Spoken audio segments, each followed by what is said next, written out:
E aí, meus queridos, como estamos? Professor Rodrigo Dailan. Eu gostaria de falar com vocês hoje sobre o comércio multilateral, certo?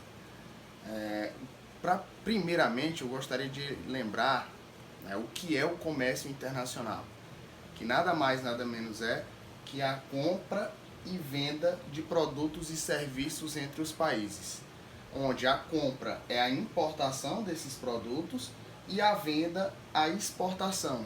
E aí vem aquela ideia de balança comercial, onde eu tenho dois detalhes, no caso o superávit e o déficit. O superávit seria o mês em que o período em que o país mais exportou do que importou, ou seja, ele mais vendeu produtos e serviços do que comprou. E quando o país fecha o período em déficit,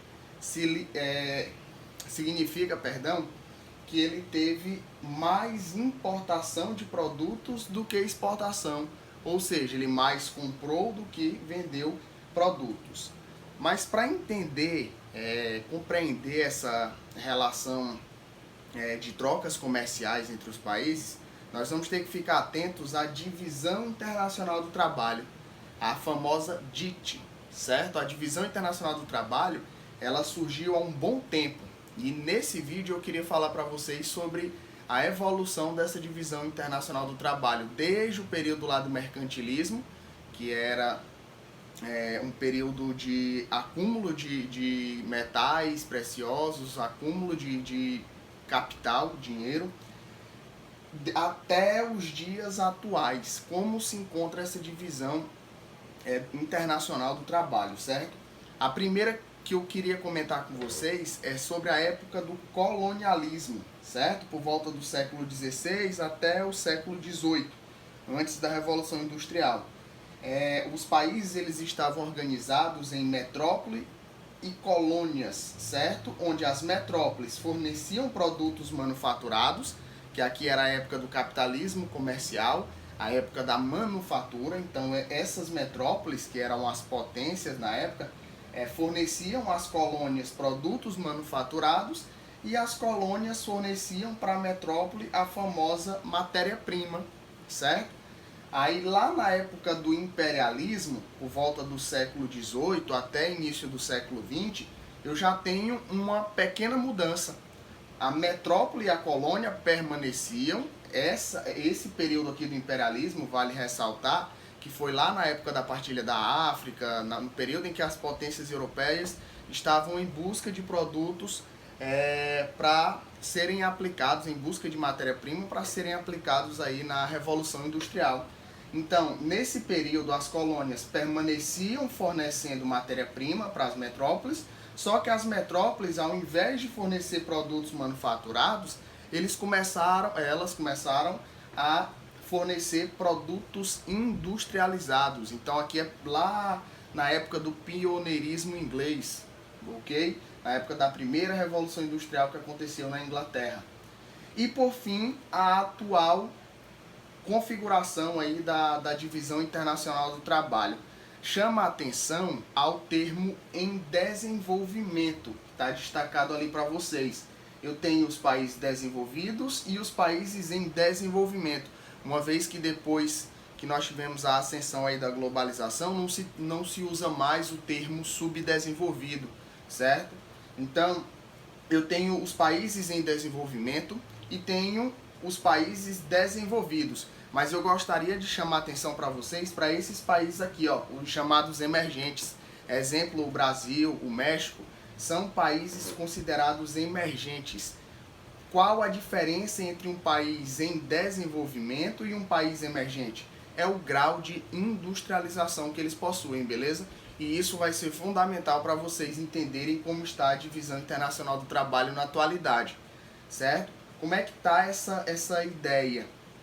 Primeiramente, o que chama a atenção é que os países desenvolvidos, eles se sobressaem em comparação aos em desenvolvimento devido ao seu grau de tecnologia, de desenvolvimento tecnológico.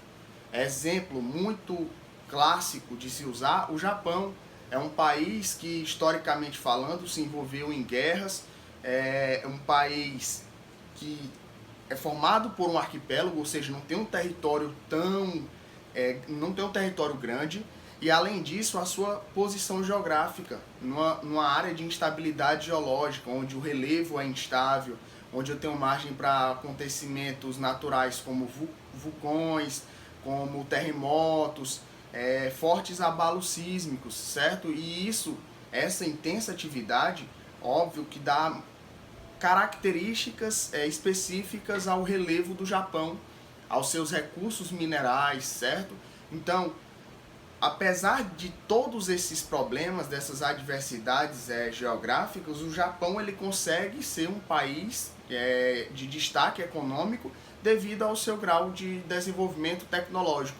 Então, a principal coisa, o principal fator que vai diferenciar os países desenvolvidos dos países em desenvolvimento é o seu grau de tecnologia, beleza? Outra coisa, continuam fornecendo produtos industrializados, só que nos últimos anos nós visualizamos um avanço nos investimentos aqui nas áreas de capital, tanto especulativo quanto capital produtivo.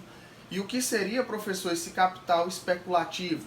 Investimentos na bolsa de valores, certo? Eles estão trabalhando bastante esses investimentos, é tanto que toda vez que uma bolsa de valores ela não tem um crescimento como esperado, isso repercute a nível internacional.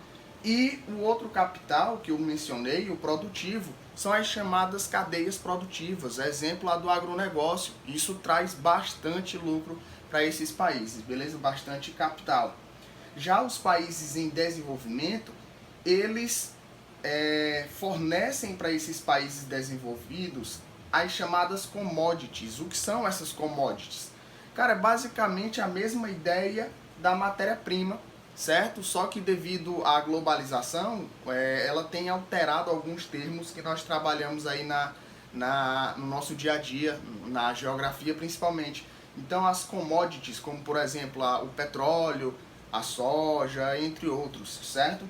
Além disso, eu tenho os royalties, eu tenho os juros e os produtos industrializados. Oxe, professor, agora o senhor me confundiu. Como é que os países em desenvolvimento também fornecem aos países desenvolvidos produtos industrializados? A mesma coisa que os países desenvolvidos também fornecem aos países em desenvolvimento?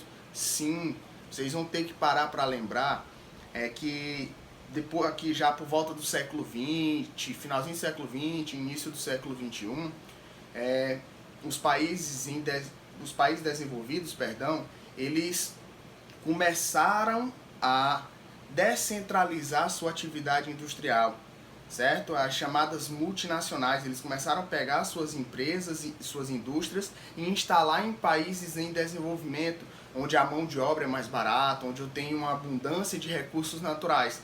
Então, esses países em desenvolvimento se tornaram alvo de instalação de diversas empresas e indústrias aí na atualidade, certo? Outra coisa que eu queria chamar a atenção de vocês é sobre a atuação da OMC, Organização Mundial do Comércio.